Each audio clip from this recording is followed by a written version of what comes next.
In Palestine, Israeli occupation forces committed 5 massacres in Gaza, leaving 46 people dead and 110 others wounded in the last 24 hours. In Venezuela, President Nicolas Maduro denounced that the United States has not complied with the agreement signed on the lifting of the illegal coercive measures.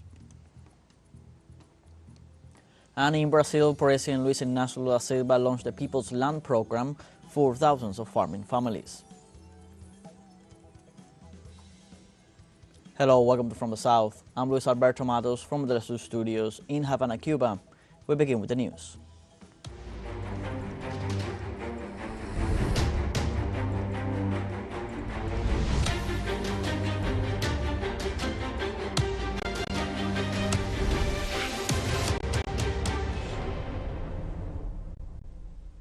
In Palestine on Tuesday, the Palestinian Ministry of Health highlighted that the Israeli occupier in the last 24 hours committed 5 massacres in Gaza, leaving 46 people dead and 110 others wounded.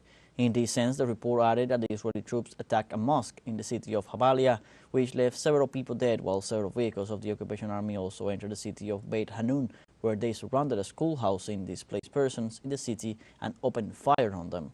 Since the beginning of the genocide in the Gaza Strip on October 7th, Israel has killed 33,797 people, most of them children and women.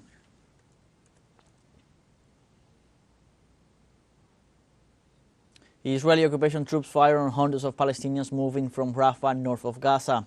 After spreading rumors about the opening of the coastal road to Al-Rashed, the occupation forces fired on women, children and elderly people moving in that direction. The Zionists allowed them to advance to one of their checkpoints, where they opened fire, forcing them to retreat. Many claim in the media and social networks that they are tired and humiliated by the situation in Rafah and that they are threatened daily with a large-scale military operation.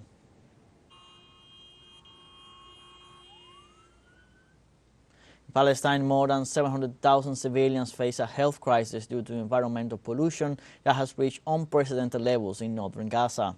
The government media office in Gaza indicated that the health and environmental crisis is generated by the waste and rubble left behind by the constant Israeli bombardment. It also warned that the bodies of thousands of martyrs decomposing under the rubble constitute a serious health and environmental hazard. The entity indicated that these damages are also leading to the spread of infectious diseases in thousands of citizens. The World Health Organization condemns the Israeli regime for limiting access and delaying humanitarian missions in the Gaza Strip on its social media accounts. The health agency called for clearer security guarantees, as well as a functional conflict resolution mechanism and predictable and accelerated movement through checkpoints to ensure humanitarian access to the Gazan population and to support the restoration of the health system. The health agency denounced the obstacles they constantly face in carrying out their work to bring relief to those affected by the Israeli continued military aggressions. In the Middle East, in the Gulf countries warned that a regional conflict could threaten their interests. The Persian Gulf countries are pushing for Israel and Iran to find a peaceful solution to their conflict, which escalated after Tehran's defensive response to Tel Aviv attacks. According to sources, these countries have held talks with Israel together not to retaliate against Iran after the attack. The Gulf countries are trading allies that plan to strengthen exports mainly of hydrocarbons in the region and fear that a conflict in the Middle East could hinder their hopes. This is because 46% of the world's oil production flows through important commercial sea routes in the region, such as the Strait of Hormuz.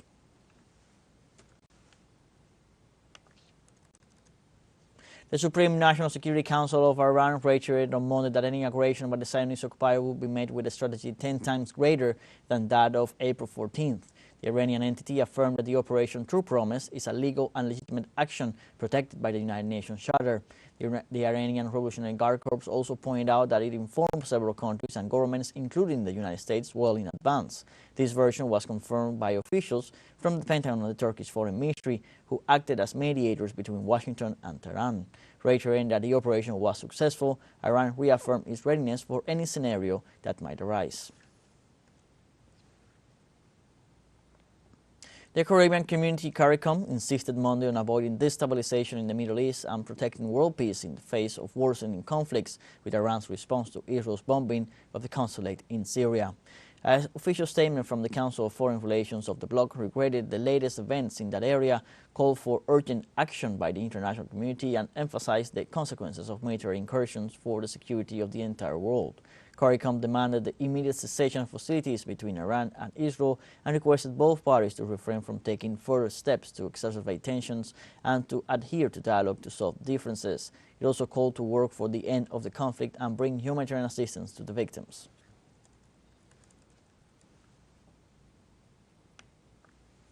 In Lebanon, Israeli planes bombed the surrounding areas of different villages in the southern part of the country. According to local media, the attacks were accompanied by the use of white phosphorus, which violates protocols on the use of pyrotechnic weapons. Sources say the attack affected several homes and main roads in the villages. Civil defense authorities and rescue teams remain deployed to help the victims. According to official figures, some 310 people have been killed and more than 100,000 have been displaced from their homes since Israel intensified its actions against Lebanon 6 months ago. The authorities also claim that Israel's attacks have damaged some 800 hectares of land and killed more than 340,000 head of livestock.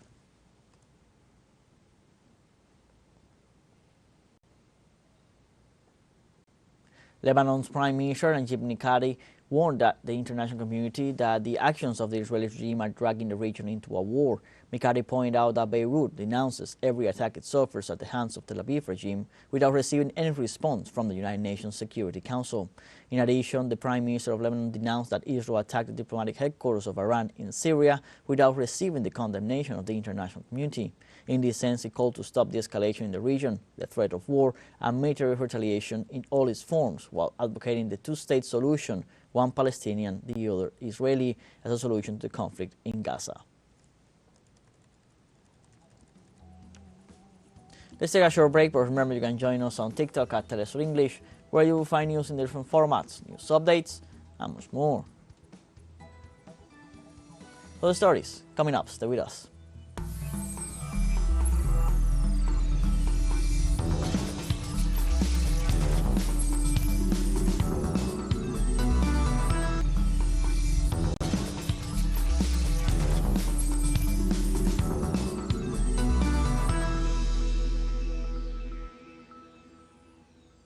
Welcome back. The president of Venezuela, Nicolas Maduro, denounced that the United States has not complied with the agreement signed on the lifting of the illegal coercive measures imposed against the country.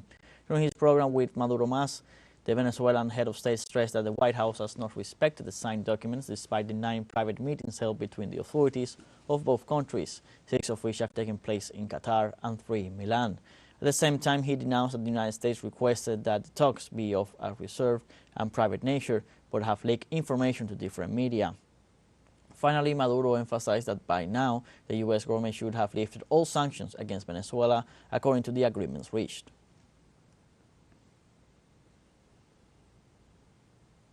On Monday, the ambassador of Iran in Venezuela, Ayatollah Soltani, gave an exclusive interview for our multi-platform teleSUR, where he spoke about the counterattack that Iran carried out on April 13th in response to the attack of Israel against the Iranian consulate in Syria. Ambassador Soltani explained that Iran's attack was a counterattack in response to the multiple terrorist acts of Israel against Iran over the last 6 months, the most recent being the one against the consulate of his country in Syria. The ambassador also assured that they do not trust the UN Security Council nor any other international body, as they consider that these have been influenced by international Zionist tendencies. In this context, the official pointed out that if Israel attacks Iran again, this time they will not wait for days to respond in a forceful and destructive manner. We say not only 24 hours, tomorrow. You have your whole life, the time you need to think.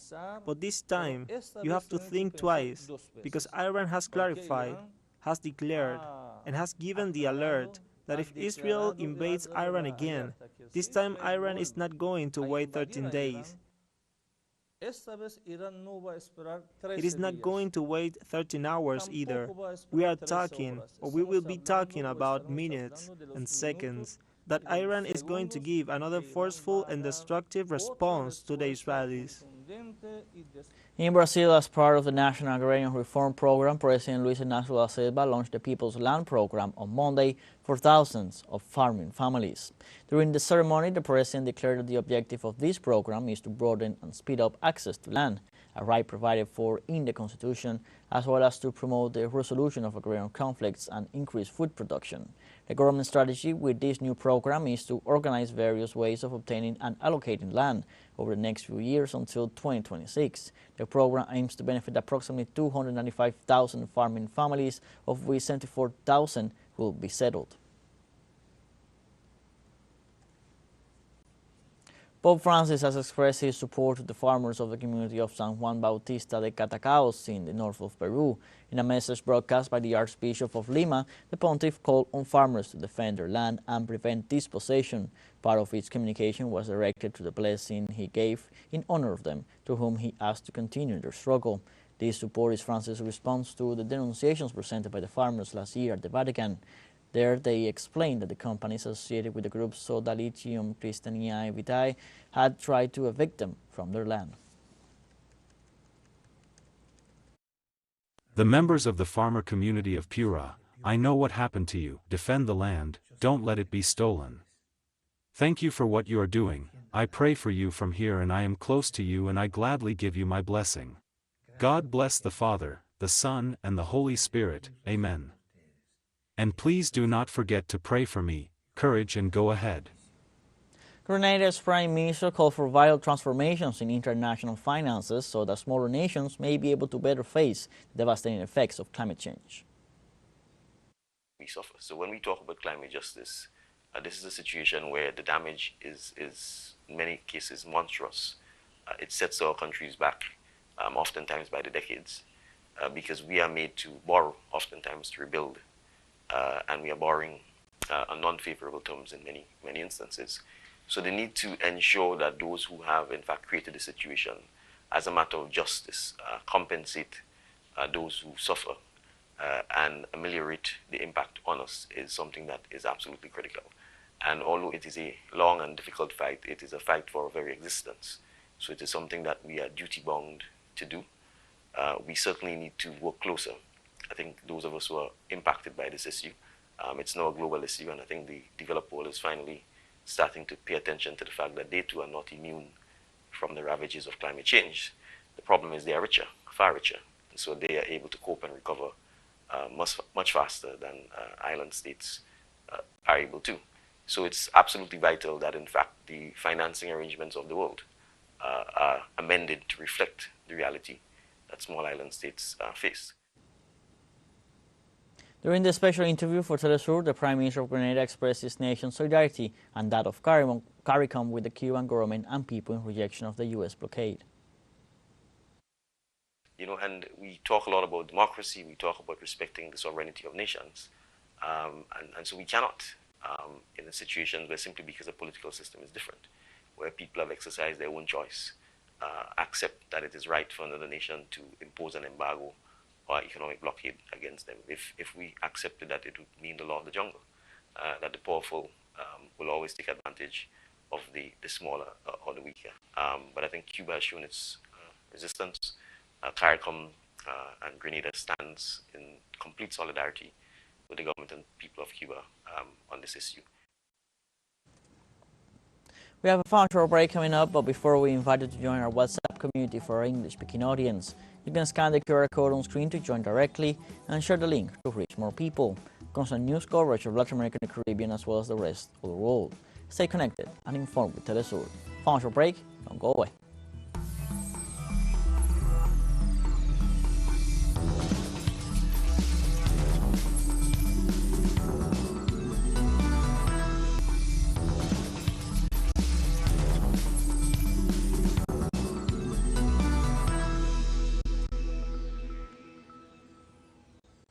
Welcome back. In the United States, the criminal trial against former President Donald Trump began Monday in New York in the middle of the election campaign in which the Republican aspires to return to the White House. New York prosecutors in this trial have charged Trump with 34 counts related to falsifying financial reports to cover up huge payments from a porn star in 2016 and two others. These are considered serious crimes because they were part of a scheme to conceal information damaging the candidate from voters. The charges carry a penalty of up to 4 years in prison. However, it seems that if he is convicted, he will not be sentenced to prison. Trump is managing to turn the trial into a political show for the benefit of his campaign. And if he wins, as some polls indicate, he could be the first convicted felon to lead the White House.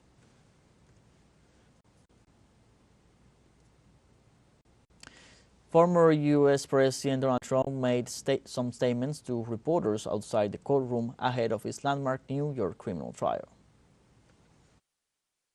This is political persecution. This is a persecution like never before. Nobody's ever seen anything like it. And again, it's a case that should have never been brought. It's an assault on America.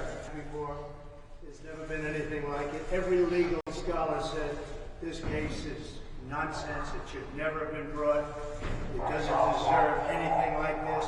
There is no case, and they've said it. People that don't necessarily follow or like Donald Trump said this is an outrage that this case was brought. Mixed protests were heard outside a New York courthouse on Monday. Protesters chanted "No one is above the law," and supporters shouted "USA, USA."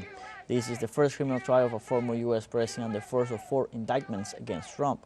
The former president has managed to delay the other 3 criminal trials pending against him with all sorts of legal maneuvers. This is considered the least damaging to his candidacy, although it is the only one that is being processed before the elections. Dozens of people are expected to be summoned to the courtroom to begin the process of finding 12 jurors in addition to 6 alternates.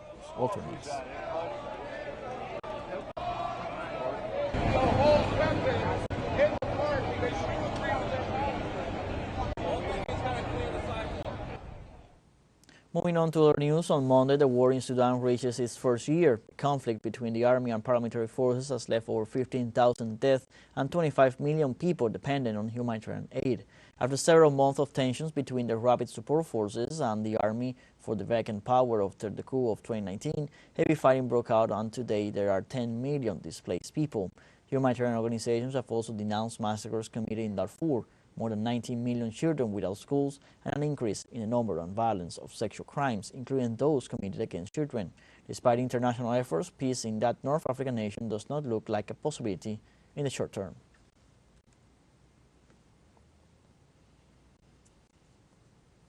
The United Nations stated that Sudan is facing the world's worst humanitarian crisis after a year of armed conflict between the rapid support forces and the army.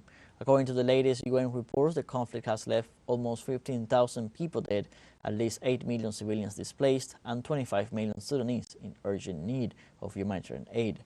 Humanitarian workers denounced the blocking of international aid, rising levels of famine, and human rights violations. According to the World Food Programme, the states most vulnerable and affected by the crisis are West Kordofan, South Kordofan, Blue Nile, and it is spreading to other areas in the African region.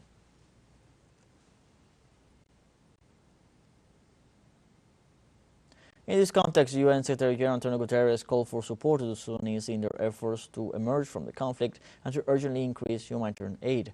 Also, through the International Humanitarian Conference for Sudan and its neighbors, the UN representative described the situation faced by the Sudanese as a nightmare following the bloodshed, sexual violence, and destruction of their infrastructure. Guterres called for more support for donors' contributions, the protection of civilians, and guarantees for full humanitarian access in the African country. Each year on April 15, World Art Day celebrations are held to reinforce the links between artistic creations and society, encourage greater awareness, and highlight the contribution of artists to sustainable development. The first World Art Day was celebrated in 2012 when it was started by the International Arts Association with the idea of promoting awareness about creative activity all over the globe. The organization proposed April 15th, birthday of Leonardo da Vinci, and was approved by more than 150 artists as well as of the members' committees. World Art Day continues to be supported and promoted by UNESCO. This World Art Day is a timely reminder that art can unite and connect us even in the most difficult circumstances.